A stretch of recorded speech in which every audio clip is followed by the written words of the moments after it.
All right, hello everybody. This is Eric Feda. I am in for Aaron Krickenberger, and I have not shaved today in honor of SIG Beard. And let's see, yeah, so what is today? Today is the 29th of January. This is the SIG testing meeting. This will go up on YouTube. And there's a code of conduct, so whatever, everybody please be nice to each other. And let's see, so the first topic on our discussion is Gwen, who wants to talk about SIG testing and GitHub having a happy powwow together. So Gwen, would you like to take it away for us? Hi, yay. So I was trying to figure out internally who would be the best people for SIG testing to talk to inside GitHub. And last week I finally got some traction. And so I brought Nick to the meeting today, who can introduce himself and kind of give everyone a little bit more of a background. I'm envisioning this to be a little bit of a first contact because I just really hope that people can get together and chat. And I also see Ruth on the call, who's here also from GitHub. So hi, good to see you. And yeah, I'll just go ahead and ask Nick to take it. Awesome. Hi, everyone. As introduced, I am Nick. I am the engineering manager for what we call the ecosystem API team here at GitHub. So that's the team kind of primarily responsible for our REST GraphQL APIs. I also happen to be the manager of the team that is responsible for our webhooks. So in a way, I'm kind of, I and my teams are kind of a one-stop shop for feedback on a lot of the public-facing kind of properties of GitHub. So I was invited here, and I brought in Ruth from the ecosystem API team as well, who I'll pass this to so she can introduce herself in a sec. But just to get some first contact, get some feedback, figure out what the big pain points in the API are, where it's good, where it's bad, what we can improve, and just to get some bidirectional communication going between the two of us, so that we can figure out how to make the API better and stuff like that. So. That's me. I'm based in Seattle, Washington. I'll pass it off to Ruth as well from my team. Hey all. Yeah, as Nick said, I'm on the ecosystem API team. I've been at GitHub and working on this team for about a year now. I'm based in Portland, Oregon. I don't know. I think that's about it. Great. Well, thank you. It is awesome to see some faces to obviously we use lots of webhooks and do all sorts of crazy stuff with our automation. So then how are you wanting us to interact? Do you want this to be like a, do you want us to be getting into the details now, or are you going to be on our Slack, or do you want us to GitHub issues, or like, A, how do you want us to use, this meeting here, and B, how do you want us to communicate with you in the future? I can say my piece if that works. From my perspective, I'd love, in a meeting like this, I'd love to tackle broad strokes, not necessarily broad, but just kind of like areas of the API, areas of webhooks and stuff like that. And then I'm happy to join Slack. I'd love to eventually get this into GitHub issues that we can track on our end, and we can kind of we work purely from GitHub issues. So that's kind of the familiar thing for us to plan from. But kind of before that, I just love to drill into, like where's good, where can we get kind of the best ROI? Let's say if we were to focus some of our time on improvements, or focus some of our time on kind of diving in, because that's what's most important for me, I guess, is where can we maximize the return by starting to jump in on some of the spots. Cool. Yeah. Oh, sorry. Go ahead, Gwen. I took the liberty of sharing Cole's doc that he so kindly prepared a couple weeks ago with Nick, and I can send the link internally to Ruth as well. Maybe that document is a great starting point because. Could you post that as well on the? I'll post it in here. One sec. I can do that. I've got it up. Is that safe to add to the notes? Or, they're restricted to view, but I just want to make sure before I add a link, it's not internal, right? No, I've been successfully, well, maybe. I don't know how the... No, I mean, are we allowed to? Not whether it's technically possible. I think... Sure. Yeah, I think I'm the only person who's contributed to them, and it's just a list of like SIG testing general things, so it should be fine to share. I was thinking we might want to as well schedule a breakout that might be a little bit higher bandwidth and involve just the people that are. Yeah, that's a good idea. That's kind of where I was thinking this might go. Just schedule a. Yeah. Yeah, I mean, I would see, for broad strokes, I would say in general, it works pretty well. I would say maybe we've been running into a little issues with, occasionally webhooks not getting delivered. And that, for the most part, obviously, probably more than 99% of them are delivered, but every now and again we do not get one. And then, we'll get a comment about like, oh, why did my, comments not result in whatever the thing I wanted to have happen, and I have to send it again, blah, blah. And then also there are the occasional search things, like I guess maybe like I think Cole's been running, and Steve as well as in his deployment run into some search issues. And so that'd be cool to, if we could sort of figure out ways to prioritize that and any future issues. That sounds super awesome. To discuss that maybe in more detail sometime later. Yep, I am not the best person to talk to about search, though I can find who those people are internally. Our side of this is really just a very thin wrapper around this kind of search site. But I can tell you about webhooks is that we have outgrown a couple of pieces of the network infrastructure that kind of handles connections for the webhook side, which is, I think, resulted in our end in perceptible but very small and kind of consistent little bit of delivery failure, especially during peak times. And so we're working right now on upgrading that part of the infrastructure. And my hope is that some of this kind of transient, there's no obvious reason we were listening, you were sending kind of webhook issue gets better. So we're starting to measure that on our end, and hopefully in a matter of weeks, we're working on that right now. So that's definitely something that we are aware of and something that we're working on fixing. One thing that we were hoping for in that on that same area was that if there's an API that let us check for missed webhooks, that would be super awesome. Also something that we are hoping to tackle in the next few months. I can't make any promises on delivery time, but this is an oft-requested thing from enterprises, large enterprises, to individual people. We've got that pretty poor functioning page you can see on the repo or on the GitHub app or whatever that you have to click through to get any details and stuff like that. Last quarter, we migrated that system over to a proper database, and so now we can actually query it based on status, based on fields in the body, based on success and failure, and stuff like that. So we're looking to do both, increase the ability to filter in the UI, and also offer like a REST and GraphQL API, hopefully that will let you do starting some basic level of filtering, and then based on customer feedback, digging in and maybe being able to list failures from a time period and stuff like that. The only thing that we probably won't scope out quite yet is a redelivery API, but at least being able to get the body and pull the body down would at least let people start to list the failures and then kind of go based on feedback there. So that's kind of our current thinking. As soon as there's early access and stuff like that, I'll start to put the feelers out, and we can get some testing and stuff like that to make sure it solves y'all's needs. But that's what we're thinking on the webhook side for sure, because it definitely needs to happen. One other thought that we had was when we redeploy our services, we have a 100% reproducer for your abuse detection mechanisms.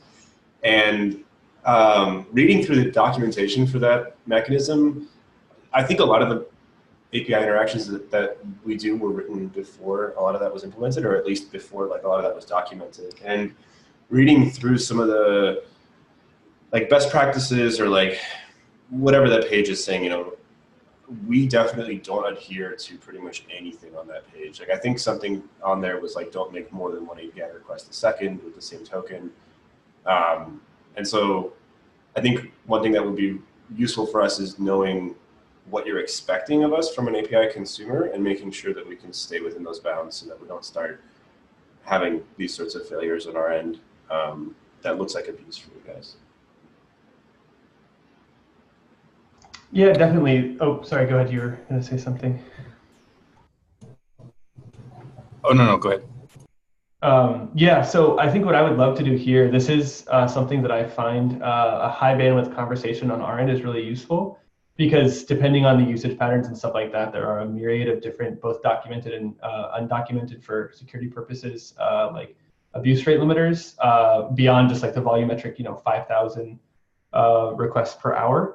So I'd love to get, if we can follow up with some info, I'd love to get the accounts, whether it's OAuth apps, personal access tokens, GitHub apps, and things like that you're using and seeing these failures on. And I'm happy to go back into our analytics and metrics and logging system and kind of see which of those abuse rate limiters are hitting.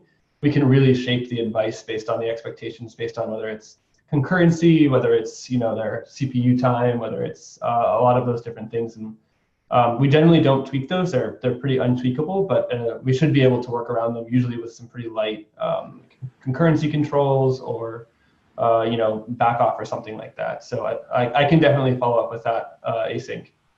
Yeah, that would be great for a follow-up like breakout session. And I don't think we're looking for like tweaking on your end of things, but just better understanding how we can consume the APIs so that we don't hit these. From my perspective, it's rude to make other consumers, large consumers, guess how our infrastructure is behaving, guess where we've set the limits, and kind of guess where the limitations are. I'd much rather be able to peek in and kind of be a little bit more guided on that. So totally. Yeah, so one, echoing what Tim and Andrew were saying, is, it's definitely awesome, so thanks for coming here and engaging with us. I think, right now, when we do run into problems, like, I feel like our new best thing is to, go ping Gwyn. And so having, better strategy, which actually works fairly well. So, but, having an official channel of communication, I think will be super great. And so we really appreciate that. And, I think also, I feel like this should be a two-way street, and I think that if there are, architectural changes or whatever that we need to make to be, better GitHub API citizens, I think we would be interested in, more or less we are trying to do that, but so if there are things you would like our clients to do that we're not doing now, that would be interesting for us to figure out. Yeah. I think Cole brought that up a little bit on his doc with regards to actions and where that's headed. I think everyone in SIG testing would super appreciate some guidance on what the right direction is to take there, just so we don't back ourselves in a corner or duplicate work or stuff like that. Am I getting that right, Eric? Yeah, totally. Yeah, that's great. Okay, cool. Maybe, so let's see. Yeah, so maybe I will work with Cole and Nick on creating a follow-up session or something, and we'll send out a meeting invite for that for those who are interested in diving into those details. Yeah, one last note on that is that we also have a lot of awesome tooling that runs on Kubernetes and uses for testing. So I know that GitHub runs on Kubernetes now, so there might be some useful tooling that you guys could borrow from us and use as well. Yeah, I mean, no doubt. I love looking at the big users of our API. It's always a humbling experience to see what people doing all of these requests, what they have to work around, what tools they've built, because we're lacking. So even if we don't use things, even if we just learn stuff, I'd definitely love to dig in, kind of what you've done to be successful, so that we can maybe the next person doesn't have to spend quite as much effort to be as successful as you all are. Cool. All right, so let's close that out. And the next thing on the agenda is an item from Jeff about breaking up the test tarball. And so do you want to take us away, Jeff? Sure. So I linked the KEP in the agenda there, but basically the basic idea is that one of our release artifacts right now is we have this Kubernetes Test tarball that is over a gigabyte of binary data, where basically it's being compiled for all the various architectures, platforms that Kubernetes supports, and ship it all in one large tarball that gets then downloaded by CI and other uses. And so in the KEP, I'm proposing to break this up into multiple tarballs, where basically we have one that's kind of platform independent, which has all the scripts and stuff we need. And the rest are basically a bunch of tarballs that are only that for that particular platform. So basically matches the way we do things with the client server node tarballs already.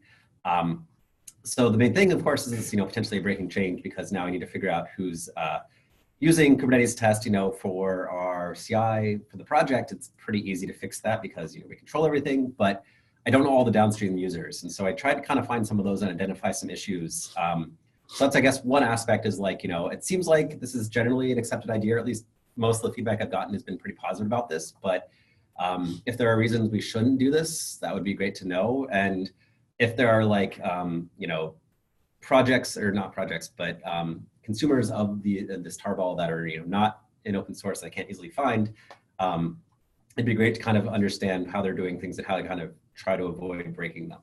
And so in the CAP, I've also kind of been discussing kind of side aspect is, what is the timeline we want to do this, and kind of how do we want to try to keep from breaking things? One possible option is we can continue to produce this mono tarball along with the split ones for a little while, or we possibly can pick changes back, or we can just make a clean break. So I don't know, I can kind of know if anyone has any thoughts about this. Given the nature that it's a release artifact, and we probably should be following standard procedures, which means notify with 2+ releases. So if we consider that to be standard procedure for command line args and other things that are basically forward-facing artifacts of some kind, then we should probably follow the standard pattern that exists for that. Even though it doesn't explicitly call out artifact generation, it calls out like how do consumers of APIs and command line flags expect changes in what time frame. Right.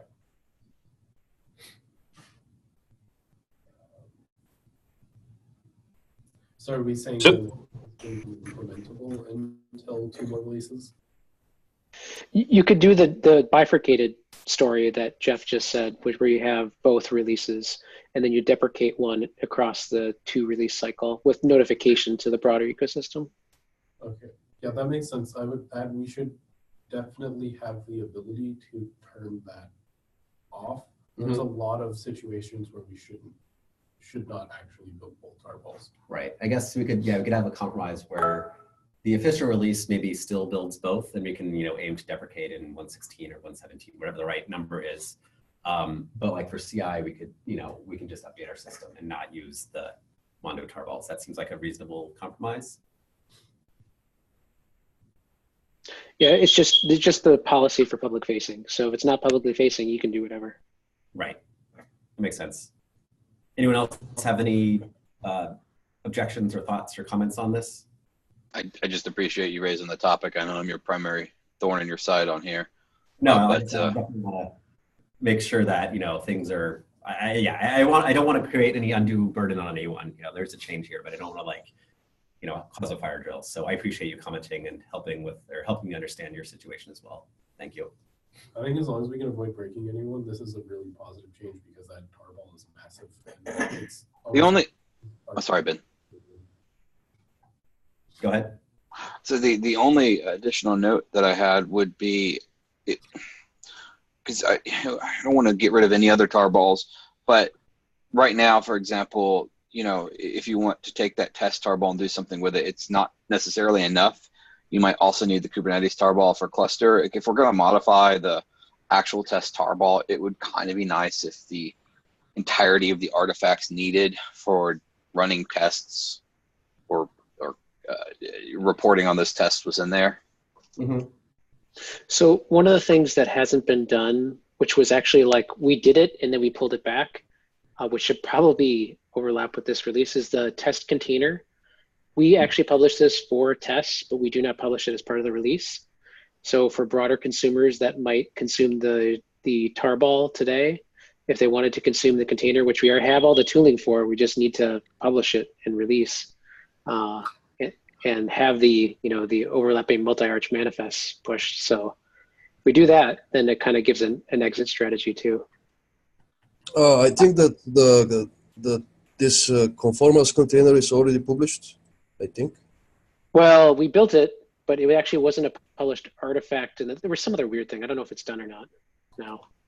Because I made this little end-to-end test to test manifest lists, and I already have this container in there. All right, then we're done. For what it's worth, I actually do like having the files, Tim. Just so I don't have to break apart the container. Primarily because some of the tooling that I've written is for custom builds that you can do tests on without having to stage them first. So as long as it's easy to get those tarballs, I don't want to take it away just because there may be an alternative path as well. I think like an addition to is okay here. Great. Okay. Well, no other comments. I think we're good. If anyone else has any other comments, feel free to leave those on the CAP PR. All right, thanks Jeff and everybody for chatting about that. Next up, the QACon EU is coming up, and as a SIG, we get to decide whether we want to do a deep dive or an intro session or both. Historically, we have done both. We can have, you know, 2 people present for each. And I guess we can also ask for a working session with 4 speakers instead of the intro and deep dive. I guess the, you know, one lure for this is that you get free tickets to KubeCon, and so we have to figure this out in the next week or so.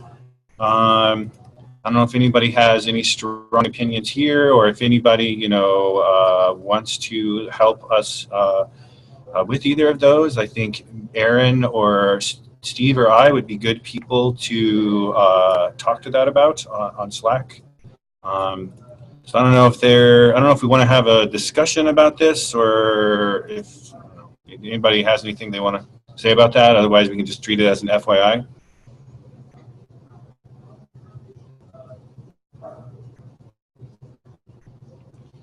Okay. All right, so let's move on. So just keep that in mind, and I'm sure somebody will keep nagging people to figure out exactly what we want to do. And so, Andrew, do you want to talk about test labels for providers? Yeah, so this actually is from, let me see if he jumped on, for a new colleague of mine. He's been with us for a week, Andrew Kim. And so that's fun. He's actually on my team. So I've told people I want my team to call me Kutz. It's the only one ever called me growing up. Thanks, Eric. And so Andrew Kim reached out to me in one of our Slack channels saying, hey, I've defined this label called Cloud Provider for feature tests. You can see the linked issue there. And he asked, you know, what were my thoughts on labels for maybe specifically the vSphere Cloud Provider. Because he was coming at it from a SIG cloud provider level. And so a couple of thoughts on that. We were both wondering if, one, is this redundant? You know, should the SIG ownership be enough to denote which tests are for a particular provider? But at the same time, I was wondering, is there an opportunity here for maybe SIG testing to get the SIG cloud provider, SIG cluster lifecycle, and I guess CSIs under SIG cloud provider, to standardize on some type of label for provider tests, whether they're internal or external providers, so that if somebody wants to run all provider tests, again, internal or external, there's some label. And I kind of outline my thoughts on it here. You know, the SIG ownership labels may be enough, but I did mention that just because it's owned by SIG cloud provider, it may not necessarily be a cloud provider test. Might be rare, but so this overlaps with the conformance profiles, at least for integration points. So the standard conversation piece that's been had many times it's funny that Aaron's not here because there's a long piece we could go on about this, but the standard practice that people have wanted to do for integrations such as CSI and other cloud provider aspects of integration, that there was supposed to be a quote unquote profile, right? And they were going to call it conformance profiles. And there was even like a layered tier of labelings that people wanted to make. We started the conversation, but no one has wanted to enter into it because the current conformance suite is not good enough for most people today. So there was going to be the second stage of conversations. I think the question we've had is like resourcing to get this done right and people to actually execute on a well-defined set of tasks. So the short answer is people have talked about it. It requires broader approval because of the nature of way people want to do conformance stuff. Hopefully that answers your question with a bunch of history. It does. And we can always go back to this on Slack, Tim. I just want to be able to return to Andrew Kim with with some type of answer, and I believe it is. This has been discussed in the past. You know, do what you feel is necessary. What I did leave him with was, I think it would be a good idea for him to reach out to another SIG in which you're involved, SIG cluster lifecycle, and see if maybe they can just have a common pattern between the two, and then have people pick up that pattern from there. Yeah, it's a bit more thorny, but we can loop him in with the conversation of like it's me, Dims, Aaron, and the CNCF group. Yeah, I'll put him in touch with y'all. Okay, sounds good. Thank you, Tim. There's an immediate practical concern, and that feature tags and that pattern have been widely used for skipping things that are not necessarily going to be present, and that pattern is used pretty widely and expected for a lot of consumers of the tests. That like if I'm not trying to run some feature I don't know about, I skip all features and maybe I add in features that I actually want. Using the feature tag is at least useful for that in the short term. Okay. Yeah, I like I said, I know his goal was, at least from SIG Cloud Provider, to create a test suite because he felt the tests were lacking to sort of validate where they are today with the entry, and then as people are moving out of tree, vendor agnostic set of tests that can say this still works as it used to work based on this test suite. And he was trying to say, well, should we use this label? So I think this is a deeper conversation. Yeah, it's definitely a deeper conversation. That's exactly profiles. That's exactly what William Dennis targeted as profiles. All right, I'll loop him in with you, Tim. Thank you. I mean, another thing to potentially think about is, at various points we've had discussions about, is there a better way of adding metadata and selecting tests other than, adding, is there a better way to have metadata and select, a suite based off of that? And is that like what profiles, is profiles targeting that at all, Tim? But like, no. One could imagine that, if you want to get very specific about, this test works for providers A, B, and C, but not D or whatever, you could wind up with an extremely long test name if that is the only mechanism we have for adding metadata to tests and using that to select off of. So at some point, it might be interesting for this group to start thinking about, is there a better way for us to associate tests with metadata? That is an ongoing conversation that I've poked. I really want that for extension points inside of the API. So like the profiles is like, here's conformance, CNCF conformance, and then outside of that layer, this would be like a thing like profiles, whether or not a provider meets a given profile, and it'd be a suite of tests that are common to all. The capabilities of detecting based on metadata would be extensions like CSI. Metadata would be CSI, CNI, ...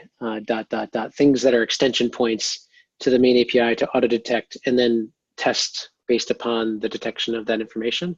I know Patrick is on and we've briefly discussed that.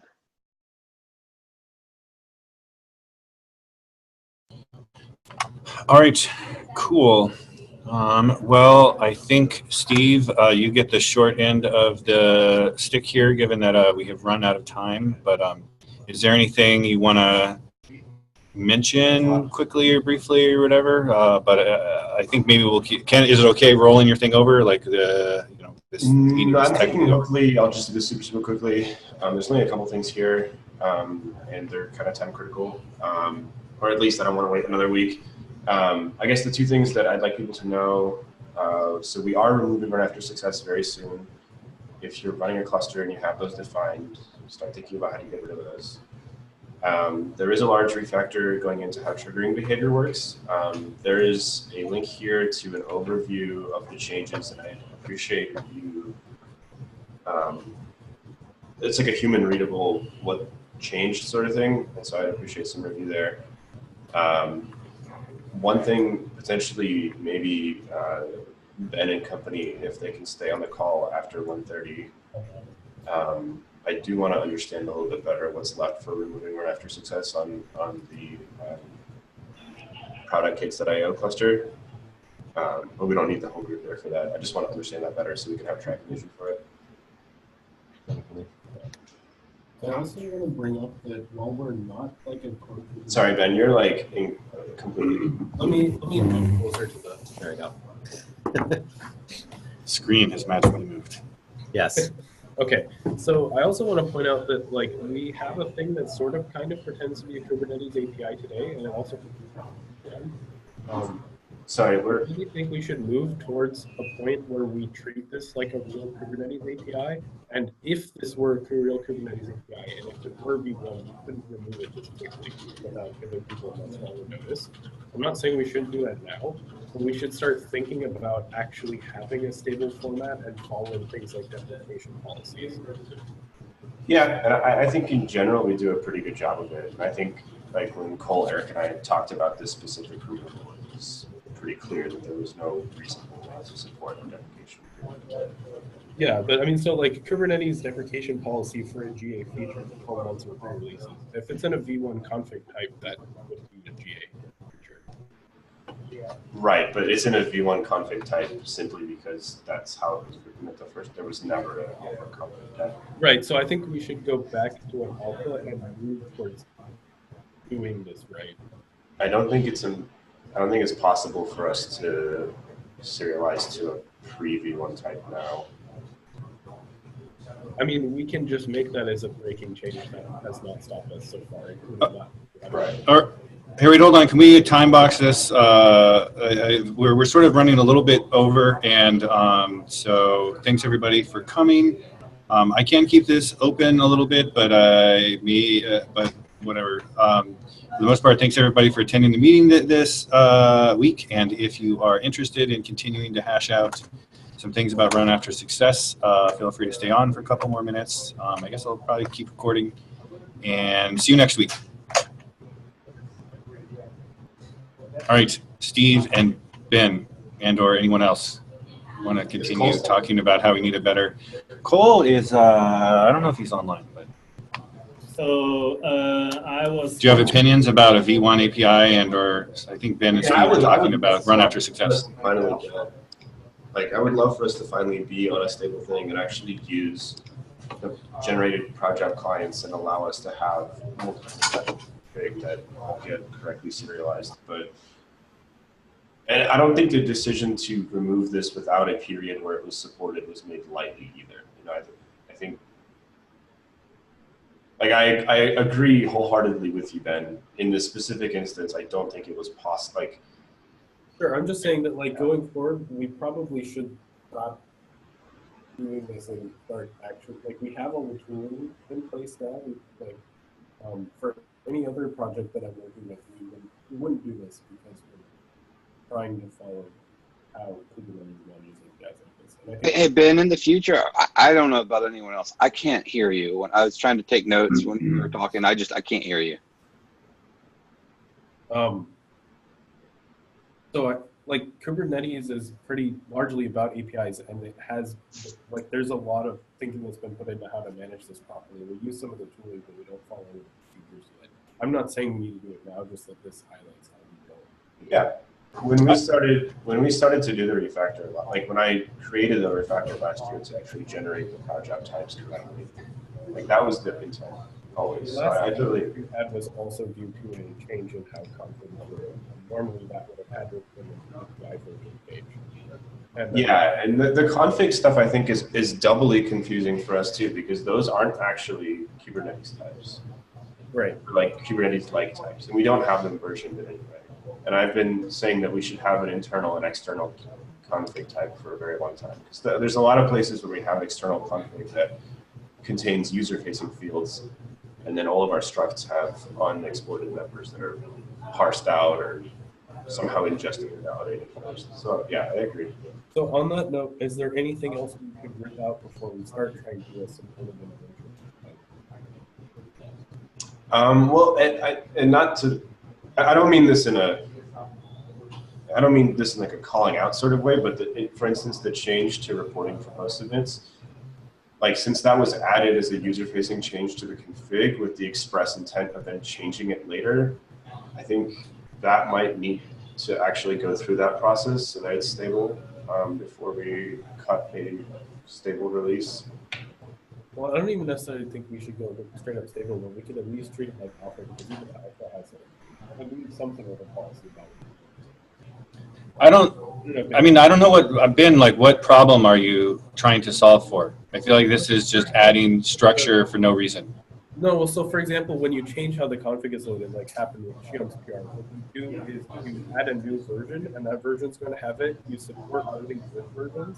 You can roll out a new prow that supports both versions, and then you can roll out a new config, and everyone who consumes prow doesn't have to try to perfectly time reshaping their config and deploying a new prow. And we've mostly gotten away with it because we only add how long you're going to support one of these before you yank support. So people don't get broken down. And real Kubernetes APIs follow this. Yeah, I don't know that we need, I would not consider prow part, like prow is not part of the Kubernetes release. So well, things that aren't part of the Kubernetes release still ship Kubernetes stuff there.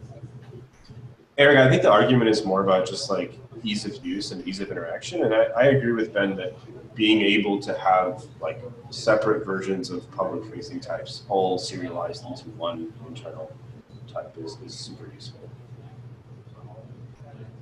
All the API machinery tooling that we've added for all this is basically built to support that. Exactly, yeah. That's literally why I refactored this last year. I just haven't, only now am I finally getting enough time to invest in getting us onto normal Kube clients. And this is where all of this was moving. If anybody else wants to help, I'm happy to. Yeah, no, I mean, because it can also have been used for something like, a while back I made a breaking change. It was contentious with not by mounting the default credential to ProwJob pods.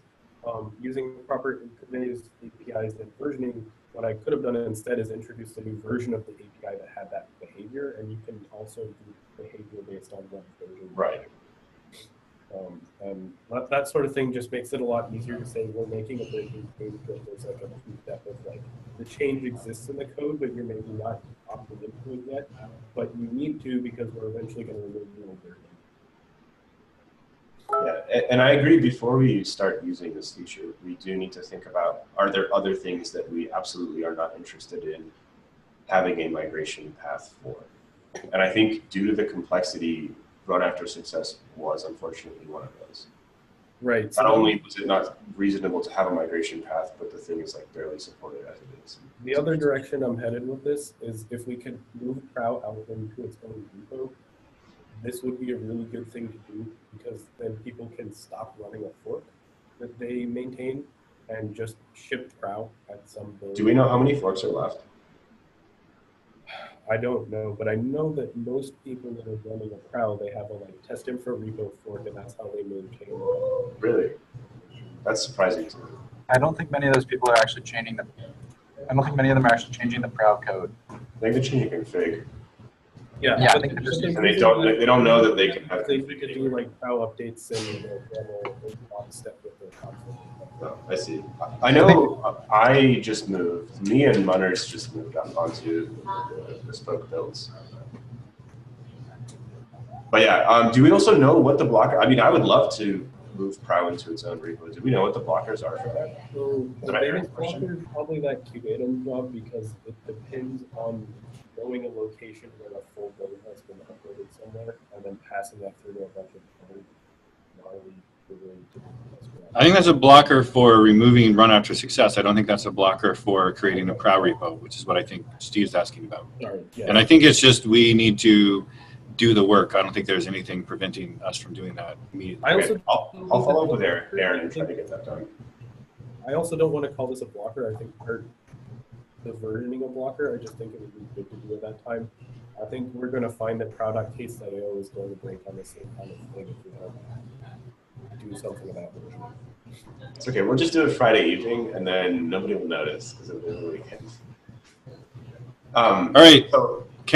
So is there more? Can we close out this meeting, as exciting as it is for? One thing I did want to do is just like, can we do we feel like there's enough? Do we feel like there are enough things that need to happen before run after success can actually be removed, that we need a tracking issue for it? And if we do need a tracking issue, can we make one and just like have like a checklist or something? Because I hate, pinging people to ask where things are or like how I can help. And I'm not sure that I fully understand. Like I've read your responses, Ben, but I'm not sure I really understand like the meat of what's actually needed to happen. So I'm working with Nomiro, who is also in the call. I ripped out of the kubeadmin jobs out of run after success. I think what's left is the kubeflow jobs, which I didn't hear back from kubeflow people. But according to Eric, we are able to convert their stuff into the native build agent job. Okay. I mean, we are in control of when we deploy the prow.case.io. I would be totally okay with just merging the deletion of run after success and holding off on updating prow until we resolve all the job issues. Yeah, I mean, because everybody else is essentially going to have to do the same thing. I think that I would be personally totally fine with that. The kubeadm stuff is sorted. That sounds good. If not, that stuff might be messy enough that it might take a while. So the kubeadm stuff is not, it's a minor problem because nobody looks at this particular test. We only look at the periodics. Yeah. Right. So they were not reporting. There were also post-submits built this way. I checked. There's no post-submit. There's only one basal test under testing from not kubeadm. Okay. If we do want to land that, Eric, I think I would need to change the Kubernetes security generator to not generate, and then change the validator to not validate, because there's no way to actually remove run after success, but then have like a self-consistent generated run after success in case security that gets validated. I think I removed that. I mean, I removed that from config. So okay, then that's not a problem anymore. Okay, let me look at it again then, because then you're right. Yeah, we can do it without actually deploying. I can say that right now it would be totally fine to have the case generator not properly jobs as long as it ran properly. Okay. Ben, I would say like the first 5 words are you can hear, and then you just disappear into nothing. And it's kind of crazy. So, you can hear send without a problem. It's like a discriminatory mic. I'll just put the laptop like right here. Okay. Anyway, Eric, do you want to send a PR for the kubeflow job? Because you already have the draft under Steve's PR. yeah, I can. I mean, sure. Can try it out. Okay. But yeah, I think it'll be faster to just delete the code so that everybody can keep working on the new world, and then we can fix the broken tests out of band and do that quickly and hackily. Yeah, and it'll be awesome to see that actually do. Do we do you guys have good contact with Sebastian Voss, by the way? He's on our team. Okay. I had some questions for him because the Kubernetes, the second Kubernetes client flag implementation was added by him, and I can validate that none of the Prow deployments I know of are using those flags, but I don't know if they're using your deployment or if they have their own deployment, and I would like to know if they're using. The HubSpot one? I think that's for a different one of our deployments, and maybe. Yeah. Okay. We should reconcile them. Does he? Is he on Slack usually? Yeah, he should be now. Okay. I'll try again to reach out to him. Get some minutes. Okay. Cool. Thanks, guys. Bye. Adios.